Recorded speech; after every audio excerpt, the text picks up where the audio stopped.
My name is Compton James Tucker, and I am a scientist at the Goddard Space Flight Center. We're very interested to improve our knowledge of the carbon cycle globally. Where is carbon going in vegetation, and how long does it persist? In the study, we used a large volume of commercial satellite data, hundreds of thousands of commercial satellite images at the 50 centimeter scale to map trees, to identify trees in a semi-arid region from the Atlantic Ocean to the Red Sea in Africa. What we actually mapped were tree crowns.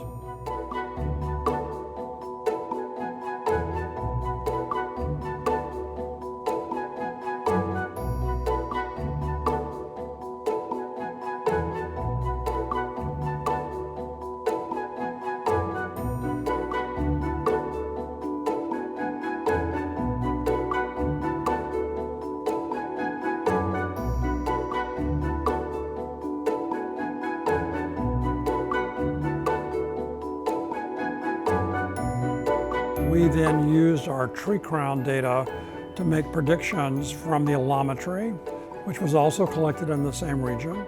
And the data are very important. The processing code is important. The training data is important. The allometry is important. And then understanding the results that come out of those four components in the study. This study has been in the works since 2015 or 2016. I started 5 or 6 years ago draining the archive of all of the data from Africa. This has taken me 3 or 4 years to get all the data. Secondly, Kit, who's one of our team members, as a graduate student in computer science, he wrote our processing code. And it's highly optimized neural net code. It works very well. He worked on that for 2 or 3 years. Then you need the training data to go with the processing code. When you use machine learning or artificial intelligence, you need to train on something so you have confidence that that's what you're measuring. The training data is where you go out and you select all different types of trees. And they have to have a green tree crown and an associated shadow to be a tree. And Martin Brandt did this over 3 or 4 months and selected 89,000 or 90,000 individual trees. It's a heroic effort.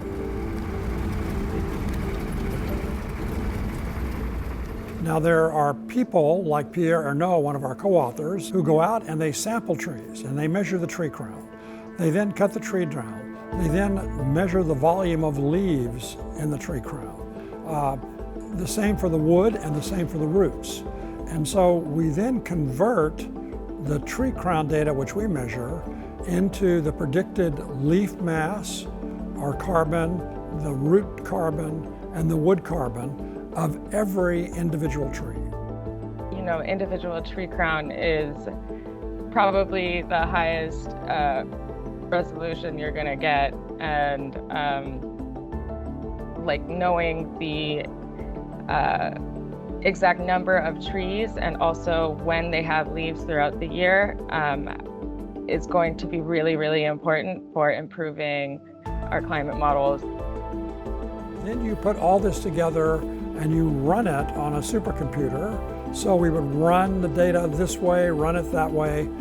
Then you take the results. That's really the fun part, seeing what you did, how well you did it, and what it can be used for. So the viewer is an important tool for NGOs that are interested in understanding if their tree restoration programs have paid off.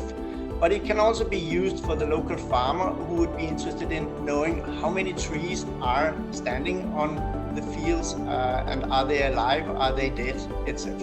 And with the viewer, you can zoom into individual trees and see how much carbon is there in the leaves and the wood and the roots, and the specific location of that tree.